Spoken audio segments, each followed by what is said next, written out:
তুরস্কের আদালত ইসরায়েলের সাবেক প্রধানমন্ত্রী বেঞ্জিয়ামিন নেতানিয়াহু সহ ৩৭ জন ইসরায়েলি কর্মকর্তার বিরুদ্ধে গ্রেপ্তারি পরোয়ানা জারি করেছে।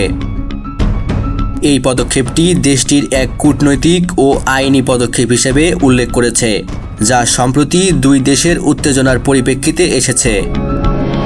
তুর্কি প্রশাসন বলেছে, এই কর্মকর্তাদের বিরুদ্ধে সিরিয়ায় তুর্কি নাগরিকদের ওপর মানবাধিকার লঙ্ঘনের অভিযোগ রয়েছে। অভিযোগে বলা হয়েছে, তারা পরিকল্পিতভাবে নিরীহ নাগরিকদের জীবন বিপন্ন করেছেন এবং যুদ্ধ অপরাধের সাথে জড়িত। আদালতের তরফ থেকে স্পষ্ট করা হয়েছে, আন্তর্জাতিক আইন অনুযায়ী তারা তদন্তের আওতায় আনা হবে।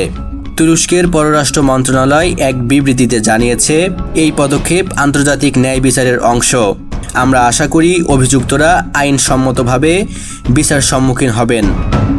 তবে ইসরায়েলের প্রতিক্রিয়া হিসেবে জানা গেছে, তারা এই মামলাকে রাজনৈতিক উদ্দেশ্যপ্রসূত বলে উড়িয়ে দিয়েছে।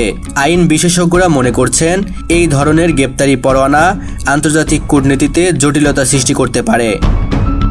নেতানিয়াহু ও অন্যান্য কর্মকর্তাদের বিদেশ সফর বা আন্তর্জাতিক সম্মেলনে অংশগ্রহণ এখন ঝুঁকিপূর্ণ হয়ে উঠতে পারে।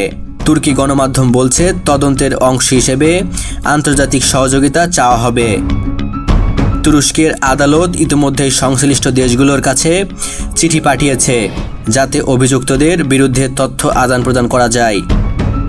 বিশ্লেষকরা বলছেন, এই ঘটনার প্রভাব শুধু আইনগত নয়, ইসরায়েল তুরস্ক সম্পর্কেও নতুন চাপ সৃষ্টি করতে পারে। রাজনৈতিক উত্তেজনা বৃদ্ধির সম্ভাবনা রয়েছে, বিশেষ করে মধ্যপ্রাচ্যে ইতিমধ্যেই নাজুক সমীকরণ বজায় রয়েছে। এই ঘটনায় আঞ্চলিক নিরাপত্তা ও আন্তর্জাতিক আইন উভয়ের ওপর প্রভাব পড়ার আশঙ্কা রয়েছে।